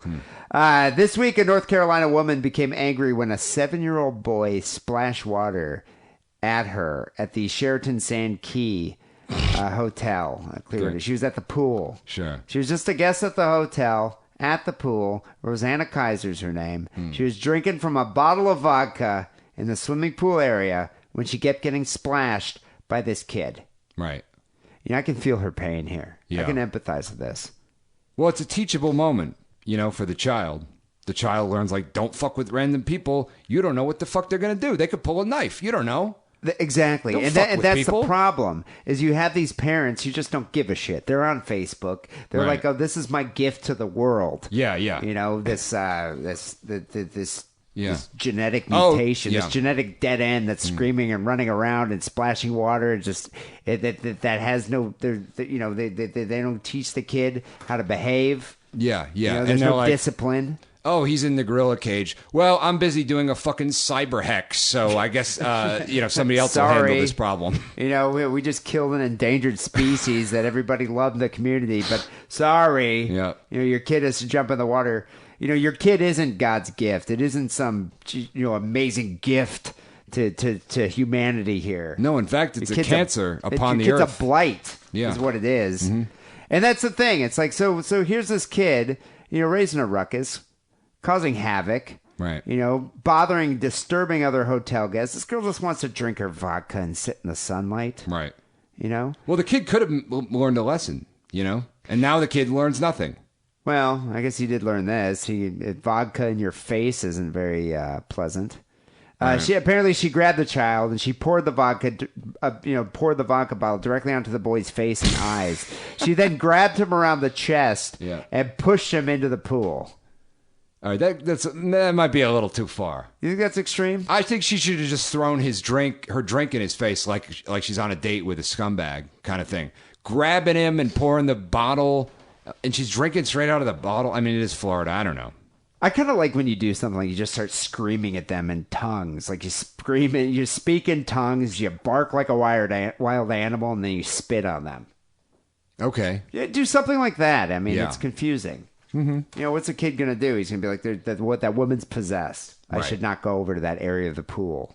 No, confusing children is always the best way to deal with them. That, or you get one of those devices that has that tone that only people under 18 can hear, and it upsets them. It's like what they use to keep kids away from convenience stores now. I remember when I was a kid. Yeah. I was a bit of a hellion, but I think we just went and saw Indiana Jones Temple of Doom. This is how old I am. Went and saw Indiana Jones Temple of Doom. When did that movie come out? 1984? I'm going to say 1985 or 86. So I was probably like 10. Yeah. 9 or 10. And we went to go see this movie, and afterwards we're in like the food court of this mall, and I went and took like, I don't know, maybe 12 packets of ketchup, and I put them on the ground, and I just stomped them all at once, and it sprayed all over these two ladies. Like just all over them. Ketchup and mustard all over their dress and their hose. Yeah. This woman grabbed me and just smacked me. Yeah. Like smacked me hard. Yeah. Like I was crying. Okay. And you know what my mom did? What? My mom smacked me. Right, yeah, sure. You know, and I was just like, okay, I guess I probably shouldn't do this in the future. No. I shouldn't spray random strangers with condiments. Right. You learn a lot. It's a teachable I learned a moment. fucking lesson. Yeah, yeah. Like, and this kid deserved See, nowadays, they would have put that woman in the fucking Wicker Man and set it on fire. You know? She would have. No, she would have. Yeah. She would have been tried for battery. What a time. You know? Yeah. So hotel management here contacted the police for assistance in ejecting the woman from the property. The officers responded to her hotel room. She was told 7 times to gather her belongings and leave or she'd be arrested. And maybe she crossed the line here. I think pouring the vodka in the kid's face was fine. I think that's permissible. I think that's fine. God, you know what I haven't done in a while? Masturbated to Britt Eklund. Who's Britt Eklund? That blonde who's in The Wicker Man. She's hot. She's in a James Bond movie, too. Did you ever see the remake? Yes. Was that good? It's amazing. With Nicolas Cage, right? It's the stupidest thing ever, but it's amazing. You know? It's because of how terrible it is? Yeah, he's just screaming. He's just screaming and punching old women for 2 hours. Huh, kind of like the sound of that. Yeah, it's worthy. It's worthy of at least having a group hex. You know, come over and watch it. So Rosanna here wouldn't gather her things and leave. She refused and was placed under arrest. She repeatedly kicked a male officer in the groin with the heel of her foot, resulting in extreme pain and physical injury to the arresting officer's groin area. Yeah. Wait, so they just asked her to leave. They didn't call the cops. No, they called the cops. Oh, okay. But she ran to her hotel room. Oh, I see. And she just wouldn't leave. Got it. So they had to drag her out. And that's when she kicked the officer in the nuts. Right. She also struck other officers in the head, neck, and chest with her elbows. You know, I was fine with the vodka. Pour the vodka in the kid's face. Kick him into the pool. Drop kick that kid in the pool. That's fine. Yeah. But you know what, though? When the police come, just leave. Yeah. It's not going to do you any good. Now she's charged with child abuse, battery of a law enforcement officer, resisting an officer with violence, and failure to leave a public service establishment. This is all because parents don't discipline their kids anymore. Yes. Get off of Facebook. Stop watching Hulu on your phone. Right. And just give a shit what little Timmy's doing. Yeah. You know, Gorilla's going to get killed because of that kid. Yeah.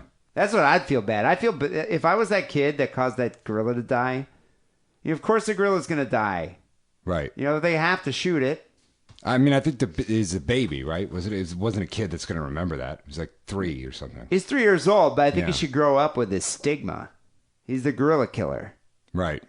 You know, and this kid is basically the same thing. It's just like, fucking lady's just sitting there drinking her vodka. Leave her the fuck alone. Yeah. God. You could just paint a gorilla costume white and every year, like on the anniversary of the gorilla's death, pretend to be the gorilla's ghost and run in his bedroom like, "Oh, you killed me! I'm Harambe, the ghost of Harambe." That'll fucking learn him not to fuck around at the torment zoo. that kid. I think that was an episode of Scooby-Doo, actually, now that I think of it. Yeah. You know, I think we should have child-friendly tasers. Okay. Like just something that like gives you a little shock, like a little snap, like you know those joy buzzers, just Right. a little snap, not like a real taser that's gonna incapacitate you. Just something that's gonna give you a little shock. You're gonna be like, I should leave this area. I made one of those, actually, when I was 12. A child taser? Well, just like a really light taser that just gives you a little fucking annoying shock. Yeah, that's great. And so Yeah. instead of like screaming at the kid or pouring vodka in their face or kicking them in the stomach, you just give them that little taser and then they just go away. Or I bet you could do that in China. Right. You know what? I might get one of those dog whistle things for kids. They make those. Yeah. What was I just talking about? They have the electronic thing. It's like a. It's like a frequency that only children could hear. Only people under 18 I don't can hear believe it. that. No, it's true. Only under 18? Yeah, because it really annoys them. It doesn't like hurt them, but it annoys them. So they won't hang around outside your fucking convenience store. So what happens when you're 19 and you can't hear it anymore? Yeah. I don't believe this. Read about it, man. I have a dog Look it up. whistle for kids. Yes. For minors. Yeah, it's a different. As you mature, the frequencies you hear change. Oh my God, that's great. Could you imagine you just blow it and all the kids just Yeah. fall on the ground writhing about with their hands over their ears? Yeah, man. That's what you need. Yeah. I mean, that's I should have been doing that with my cat. I thought squirting a with dog water whistle bottle or for something. kids would be like Neil Diamond. Oh, that'll work too. You know? Yeah. Just play a Neil Diamond. Yeah. Play like, what's that, Sweet Caroline. Yeah, that Your works. kid's going to be writhing on the ground holding his hands over his ears. Unless you're at Fenway Park. Yeah, It doesn't work there. and then they'll start chanting. Yeah. People, send your stories, singaroundpodcast@hotmail.com. We have phone calls coming up next. Remember, people, you can call the show at the new number, 323-522-4032. Before we get to that, here's another word from AdamandEve.com. Hey guys, it's me, Steven. I'm a huge fan of your show. Thanks to your awesome coupon code, Diddle, I can buy myself loads of good sex toys. Since both of my wives died, and my Lou Gehrig's disease got pretty bad. Let's just say things in the bedroom got pretty boring. But thanks to AdamandEve.com and coupon code DIDDLE, DIDDLE, I am now a new man. Thanks.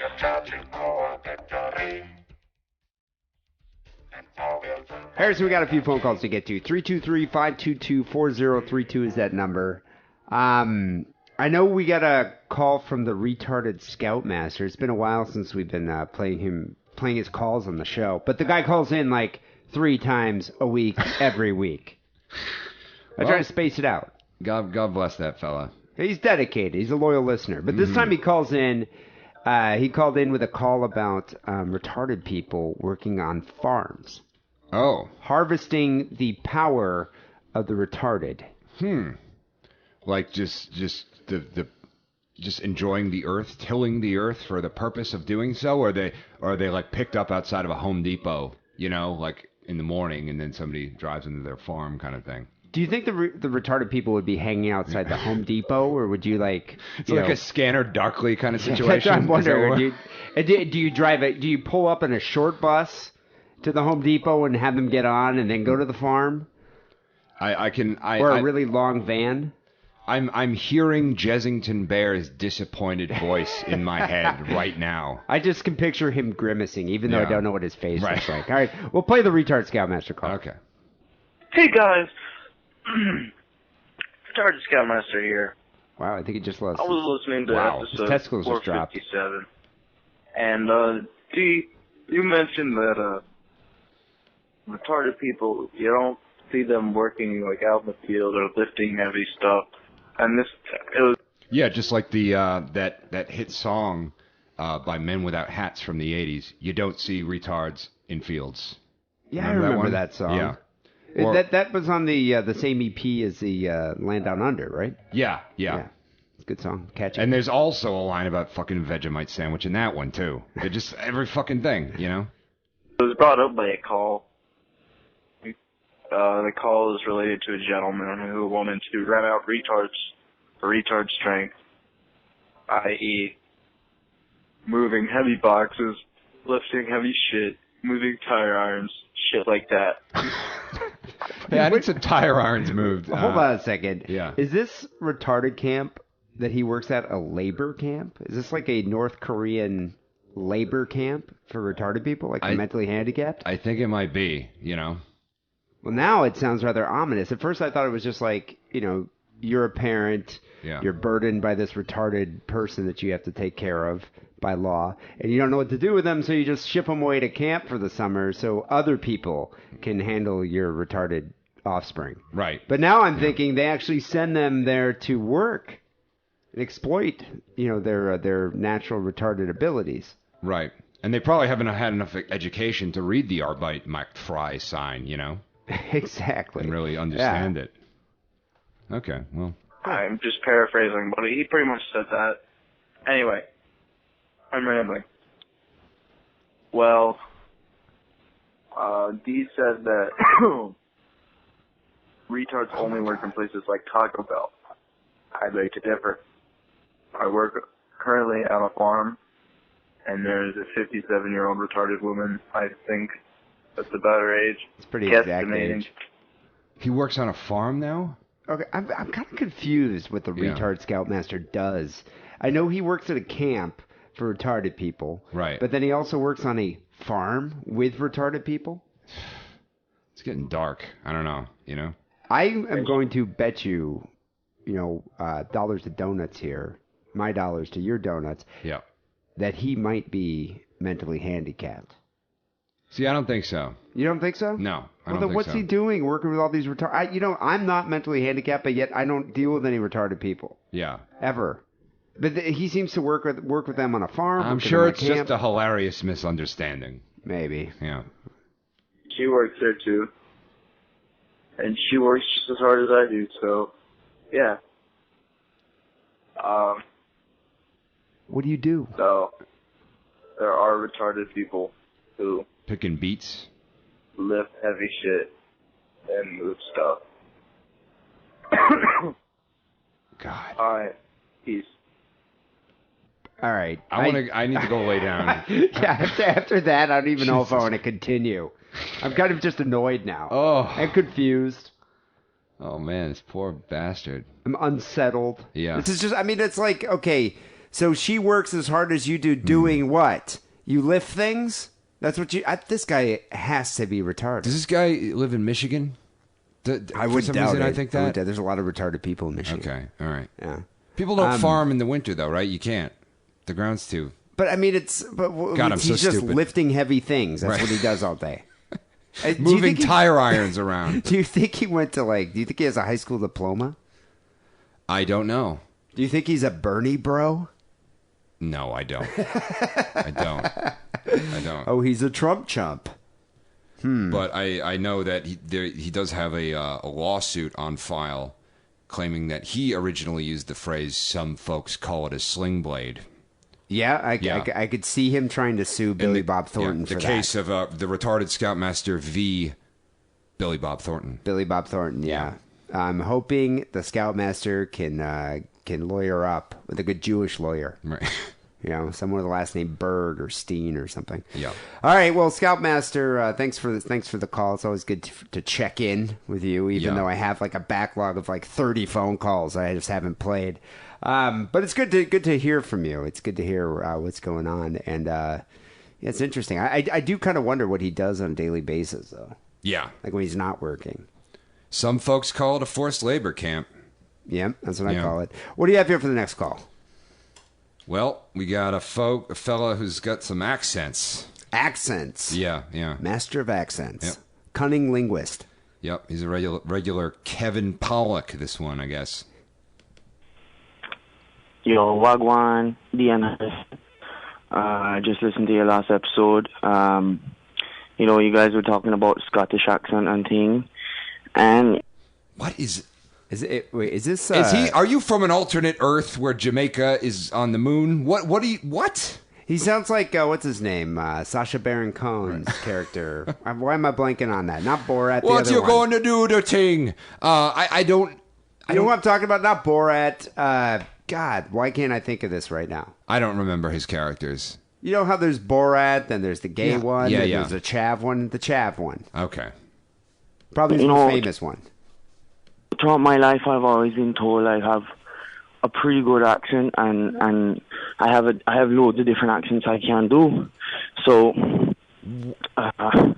actually, I'm quite a posh English boy. Well, that was a shift. Well, what was that accent he was doing? That's why he It sounds. wasn't anything, but I liked it. But he sounds like a Chav, I think is what he was doing there. No, he was doing some weird, like, Caribbean patois meets Oh, Scotland. you think it was like a West Indies thing? Yeah, I don't know. It was like, I don't know. Like, I- it broke my mind somehow. Ali G, that's who I think he was doing. He was Oh. trying to do like an Ali Okay. G kind of thing. All right. But yeah, I don't know. Currently living in London, and also I did your voice. I did your advert to Stephen Hawking's one. What is he doing? Stephen Hawking now? Anyway, see you later, guys. Bye. Well, he's no Rob Brydon, that's for sure. Yeah, no, it sounds like that. Yeah. Hmm. Well, I, are you convinced? Do you really think those accents were that good? I mean, He's better than me. I mean, people can attest to the accents that I make, and they're not good. yeah, he might be better than me. I'm not very you're good myself. You're good. Well, you could do a good Scottish accent. I can. Yeah, you do a Yeah. decent Irish one. I mean, let's not go nuts. We have a lot of listeners in Scotland. They're gonna fucking jump down my goddamn throat. Yeah, but I'm So saying. let's just say I do a terrible one. Okay, you a passable one. Like if Yeah. you went to Fargo, North Dakota, and you were at a bar Right. and you put on that Scottish accent, I guarantee you could probably get laid because they'd think you were from Scotland. Probably. I just can't. I can't sustain it for that long. You know. Especially If if, only you're there were drinking. like, yeah. If only there were like a pill that could help. You know, a more lasting, sustained Scottish accent. Can you do like a French or Italian accent? But they're awful. Oh, they're really bad. Yeah, they're just like the stereotype. You know. Can you do the Yeah. Indian, like an Indian accent? Like Oh, someone I from, can like, do that. Yeah, Mumbai or something. I can definitely do that, and I'm not going to. Oh, come on. Yeah. You know what's weird about the Indian accent is that I work with a lot of people with an Indian accent, but it's just something about the tone of the sing-songiness. It just was sounds a rising like, inflection. yeah, it just sounds like one noise to me. It sounds like I can't actually make out the words. Yeah, I've never been a fan of that one. It's just like I just can't hear it properly. I have to get them to like repeat themselves 20 times. I I've feel always kind bad. of liked just the Native American accent, like the traditional, like Native American, like an Apache Indian.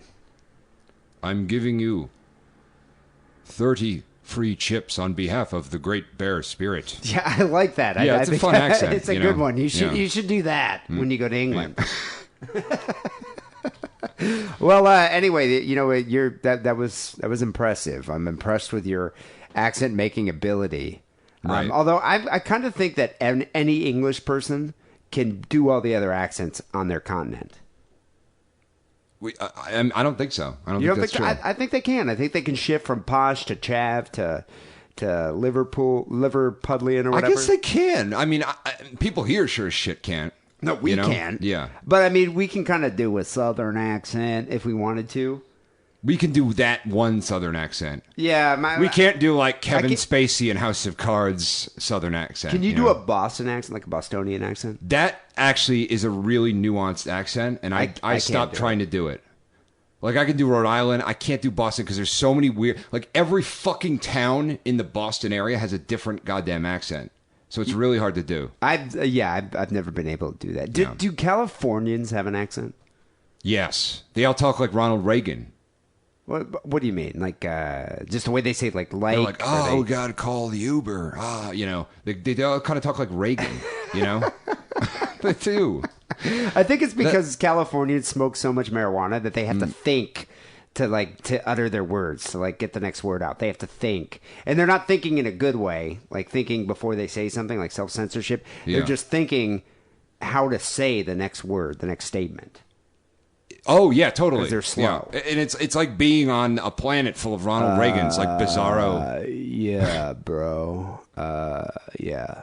Dispensaries like down there. That is the one good thing about this place is that if you come here from anywhere else, you sound like a fucking genius compared to the people that live here. That is true. Just though. from like, I'm using conversation fillers. Just from using not conversation filler every other fucking word, you sound more intelligent than the people in California. That's very true. Yeah.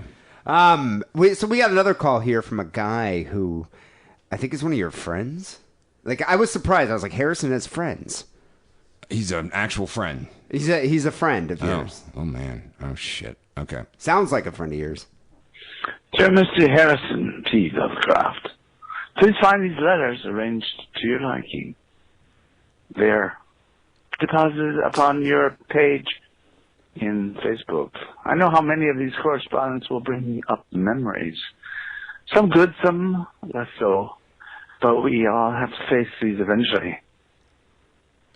Why do I have a supervillain now? Why do I have a goddamn supervillain? Yeah, I was You wondering know? about this. What the fuck? I was thinking this might be Mr. Rourke, like Ricardo Montalban. Yeah, this is. He kind of has that lilt to his voice. It kind of sounds like some weird Eddie Izzard character. I don't know. I don't know, man. This is weird. Okay. I bet you this guy probably masturbates to your pictures on your Facebook page. Yeah. You'll have your hands full and no doubt your heart full of relief by supper time and in time for tea. We are not the only sensitive and troubled about love kind of men that the world needs. No, sir. We are in good hands, sir. Is this a fucking riddle I have to figure out to find out where the bomb is? I bet you this guy has a house filled with moths. There's probably moths flying all over. You're going to end up in a hole in his basement. Oh, moth That's going to food. suck. Yeah. I'm not going to have a co-host. Yeah. I wonder if I could podcast with you from your phone in the hole in this weirdo's basement. I'm sure. Yeah, Huh. I mean, it's got to be better reception than my fucking apartment, which is a giant dead zone. Oh, Ken again. Mr. Harrison, let me state this via quote.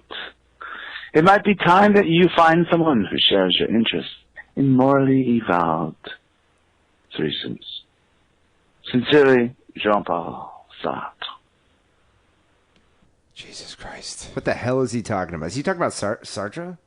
No, that's that's his nom de guerre. That's So how he okay, so signed off he's, there. he's saying that's him, and you should find similar interests with him. Like Yeah. that's somebody like an evolved human being. Yes.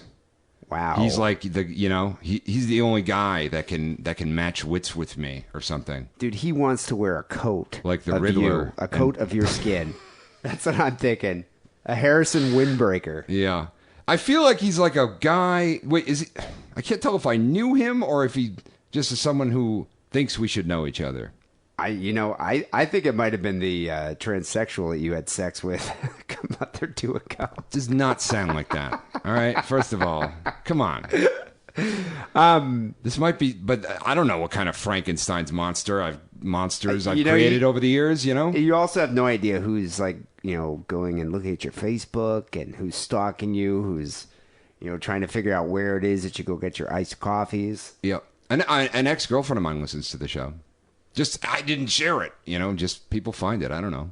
God, yeah, this is weird. Yeah. So did the person call back or is that it? Those were two separate calls. Oh, there were two calls. Okay, Yeah, two separate calls. Yeah. I noticed the person called twice and I was like, oh, okay, this is interesting. I'm thinking that is a regular listener who's putting on a voice to fuck with you. Okay. That's well, what I'm I think thinking. I think what's going to happen is tomorrow we're going to find out that the fucking Grauman's Chinese Theater exploded and that there's a riddle I was supposed to solve or some shit, but I fell asleep. You could have saved so many Yeah. lives. Yeah, think about all those comic characters that are like Batman and Superman and Thor that are out there standing for pictures, whose now remains are just scattered all over Hollywood Boulevard. That Superman, I hear he does quite a bit of meth. I hear, yeah. I think if you're out there, you probably need to pay for the meth. And that's him why and the you're out Wonder there. Woman had a little thing going on for a while. I follow them. I follow up on those folks every now I've and then. often wondered, how much money do you think they make in a day? Not much. They probably pull in like $30 or $40, though. They got at least that. I mean, Like Jesus more than like Christ. the homeless guys. Yeah, yeah. You know, you see, we're talking about people, the people that wear like costumes and they hang out in front of the Groman's Chinese Theater just up on Hollywood Boulevard. Right. Like El Capitan. And like tourists walk by and take pictures with them. But I think a lot of these tourists are foreign and have no idea you're supposed to tip them. Right, and these are people who are very, very mentally unhinged. Yeah, and that's why it sounds like it's like a tinderbox, you know? Right. A recipe for disaster. Like the Batman costume is a huge investment for this guy. It's probably, and he probably doesn't clean it, so it probably smells awful. No, they all smell terrible. And it's like 95 degrees outside. Right. And they're spending like 8 hours to make like $40. Yeah, and they're all high as fuck. Yeah, you're mentally unhinged if you're doing that. Yeah, and believe that like the Jews control everything from the hollow earth, you know?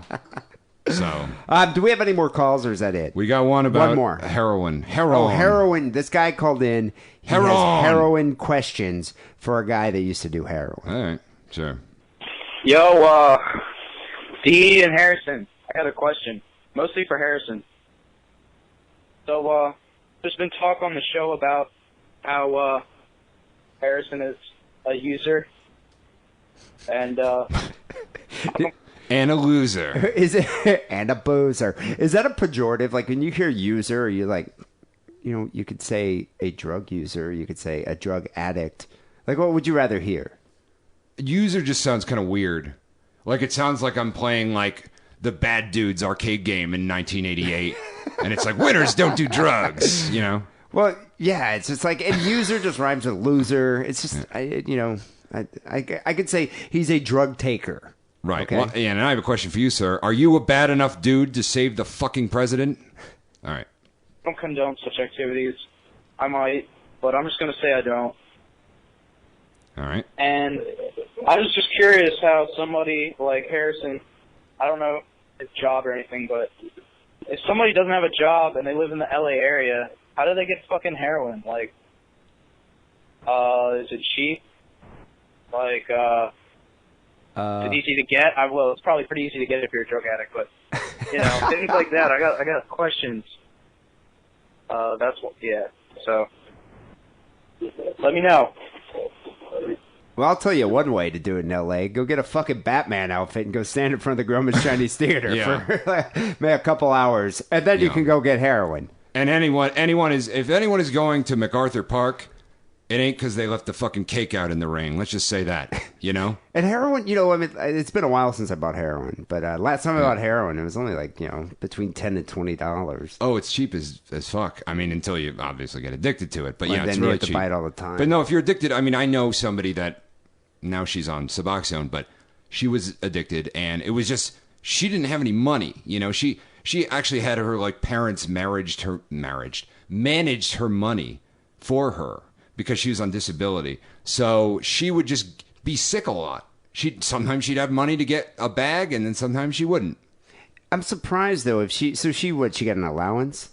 Yeah. I'm surprised she didn't space it. Well, I guess you're a heroin addict. You probably buy like all the bags, like 10 bags up front, do them all, and then you're fucked the rest of the week. There's not a lot of forethought involved. Yeah, I can imagine because you just want, you're sick and you want to get high. Right.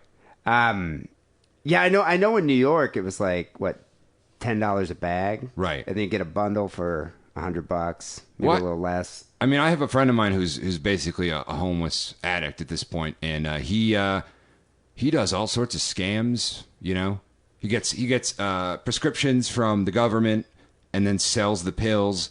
He does weird Bitcoin identity theft shit. He does all sorts of tricky shit. I always found it funny that so my friend Kessler, who used to do heroin, I know he got money from his parents for a while, but he would also do the same thing. Like he'd just blow it all at once and then be sick for another week till the next installment came. Right. So what he would do, they were really creative. Like they would go to Home Depot and swap things out in boxes and sneak them out, and then go return it.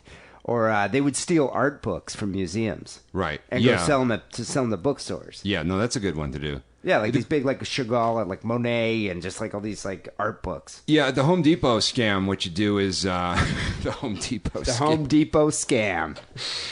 The Cleveland tuna scam. We got to do that one, boys.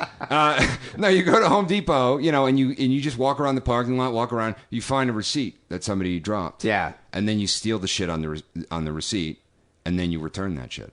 Yeah, that's all you need to do. It's great. Yeah. No, it's always. I know that one. A lot of people were successful doing that, but I mean, it's a hard life there, dude. You don't want to be a heroin addict. Yeah, I don't know. Yeah, are you doing research? Are you writing a screenplay? What's going on? I don't know. What's going on, buddy? Yeah, are you in an emo band, a goth band? Are you reaching out? Yeah, Are you reaching out for help? Like, you want some inspiration from the Chasing the Dragon or something? Yeah. Yeah, it's as romantic as it sounds. When you're shitting and puking yourself on the bathroom floor because you're sick, you're going to probably think, I might as well have just stuck with weed. I mean, the thing that really keeps me from, like, getting strung out again on that shit is just remembering, like, how fucking stupid I was, Just, like, whiny and just kind of like... Having to beg people for money. Yeah, it's just... Like siblings. And it's like, you think you're fucking charming as fuck. When actually, you've been asleep for 5 minutes in the middle of a fucking conversation. Yeah. But you think you're, And the worst is, too, especially with like drugs like meth, when you start getting scabs and lesions all over your skin, or like abscesses from heroin, that is just vile. Yep. Morgellons disease. Anybody? When the bugs start crawling out from your skin with the fibers, the cellulose fibers that come up from your skin, and you got to pull them out, and it hurts so much. Yeah, I think you should just stick with marijuana. Just smoke joints, all right, dude? Yeah. You'll be fine. Yeah, nootropics, all right? Phenibut. You're going to thank us for this. Yeah. You're going to thank us for this. People, call the Sick Wrong hotline, 323-522-4032. We got one email. It came to sickwrongpodcast@hotmail.com. This guy didn't even sign it. He just wrote, fuck you. He goes, hey, D, just listening to this week's show, and I heard you saying about the Aussies loving Fosters. I worked in Sydney for a couple years, and the guys I worked with and the rest of the Aussies I knew fucking hated Fosters. Really? Does Go he not figure. Does he not know that that's an ongoing joke that you do to tease? For like the past 10 years. Okay, all right. Yeah, I don't. Maybe he's a new listener. Yeah, okay. He says in Scotland, Fosters is far better than the Australian Fosters. That's odd. Yeah, that's fascinating. Yeah, he says, sounds weird, but I think the European Fosters is better than the Origin. Anyway, kind of pointless, but I was just curious to find out if this is true. P.S. The shows have been taking a positive step. Very entertaining, guys. Oh, Regards. that's good. Fuck you. Yeah. I noticed that when I was in Scotland, almost all the bars we went to had Fosters on tap. Right. Which is weird because I like drinking Fosters out of the oversized can. Okay. Because it's comical. It's fun. Yeah, it's funny. It makes me think of The Simpsons. Right. Beer. No, coffee. Yeah. Beer. You get that huge can, and I think that's part of the allure. It's like drinking it on tap. It's like just drinking just a regular shitty beer. It might as well be, dog piss. Who cares? But you'd think like the Scottish would ridicule Fosters. Why would they have it in their bars? Like, do they have better beer, like Stella or something? You're asking a question about why the Scottish would do something? No, okay. I know the Scottish yeah. love to drink. I've Yeah. seen the caliber of women that they have out there. For a what glass of hot beer, warm beer, they would slit your grandmother's throat. Yeah, that's if true. your grandmother were still alive, and God I guess rest her soul. if it has an alcohol You know? content, then it's drinkable. Yeah. I suppose. But that is interesting to me. If someone out there can confirm, is Australian Fosters better than, or is Scottish Fosters better than Australian Fosters? I always thought it was the same. I thought it came from the same lavatory. Yeah. I'm not even on heroin, but I kind of just nodded out into heroin land while you were wondering about that. Why don't you go mainline some Fosters? Yeah. Yeah. People, you can email the show, sickandwrongpodcast@hotmail.com. iTunes, best way to promote our program. If you don't want to give us any money, if you don't want to buy a T-shirt, if you don't want to donate to Harrison's heroin habit, just go to iTunes. Yeah. Subscribe, rate, comment. We appreciate it. Boost visibility for the show. Helps people search for us, find new listeners. You know how that works. iTunes, do it now. Also, T-shirts are available at the Sick and Wrong store, sickandwrongpodcast.com/store. I think I mentioned that we're almost out of larges. So if you want a large, try to get one now. Finally here, Sick and Wrong Song of the Week. Have you heard about this new super group, Harrison? The Prophets of Rage? I was living in blissful ignorance until you mentioned it earlier. So were you one of those people that was like really into Rage Against the Machine? When I was fucking 14, I was. And then, same with me. Like when I was like 15, 16, and I was in college, or when I was in high school, like Rage was huge. Right. Like that first album came out and everyone's like, oh my God, I'm so angry. I went around telling everybody about fucking Leonard Peltier, you know? Yeah. It's like, I know, it awakened me to like political causes. Yeah. And then I got into college and I was still kind of like, yeah, Rage. And then after every dickhead wearing a Bob Marley shirt and sandals started listening to fucking Rage Against the Machine, I just was like, I can't. You'd be walking down the hall and you'd hear "Killing in the Name of" out of every single dorm room. Right. And it just killed it for me. I just kind of stopped listening to it. Well, but sometimes you know. They're not a bad band, though. No, but you also like get out of college sometimes. That's true. You know? But I mean, there's certain bands that college ruined for me, like Bob Marley. Right. Not that I was ever a huge Bob Marley fan, but now I actually hate Bob Marley. Well, you should try Exuma. He's the evil Bob Marley. Who? Exuma. I don't know Exuma. Yeah, he's a hoodoo man from the Bahamas. He's like kind of like Screaming Jay Hawkins? He's kind of like a demonic voodoo priest version of Bob Marley. God damn it, Harrison. Yeah. I pick these songs of the week in advance of doing the show. And I just pick it because it's like, I read something about it, I find this song. And then you come and just trump the song. Yeah. Like you did, like you suggested last week, that Farrakhan song. Yeah. Why don't you fucking tell me last week? It didn't occur to me, you know? All right, I'm going to write down your Exuma now so we can play this next week. Okay, yeah. Let's. Because we're playing Prophets of Rage now. Right. Well, we'll do everything a week in advance, you know? If you call in next week, we'll be doing a show about the elderly, okay? And so if you want to hear Exuma, you got to listen to next week's show, which comes out a week from Sunday. But this week, if you want to hear Prophets of Rage, you got to listen on Sunday. So people, you might want to write that down. Anyway, whatever. Rage Against the Machine is a fine band. I was just wondering where they went throughout the aughts. Like when we're invading Iraq and we're doing all this shit and George Bush is president. Not a word from Zach De La Rocha. That is kind of weird. Yeah, where have they been? And then now all of a sudden, yeah. Zach De La Rocha's not even in this band. It's members of Public Enemy, Chuck D, Cypress Hill, Be Real, and Tom Morello and a couple other guys. Tim Comerford from Prophets of Rage. Why is Tom Morello in every supergroup ever fucking created? I think it's because the guy just doesn't have his own band. Yeah. It's like he was in Rage Against the Machine, and then he's just like, okay, I'm going to be in Rage Against something else. Right. And now it's like, I think Prophets of Rage actually was a Public Enemy song. Okay. And so Chuck D, who's not doing shit, he doesn't want to be in a band with Flavor Flav because that guy is completely whacked. Yeah. He was like, you know what, Tom? I know you're not in a band doing anything. Let's just like combine our talents. He's like a supergroup nomad or some shit. Yeah, well, they played a secret show at the Whiskey, I guess, and it was kind of cool. They did a bunch of Rage songs, some new songs. So yeah. Here's a song they did called "Party Is Over," and I think this is actually from the Whiskey. But apparently they're on a new tour here. They're Make America Rage Again tour. So I think they're going to rage against Donald Trump. They're planning on going to the RNC and causing all sorts of chaos.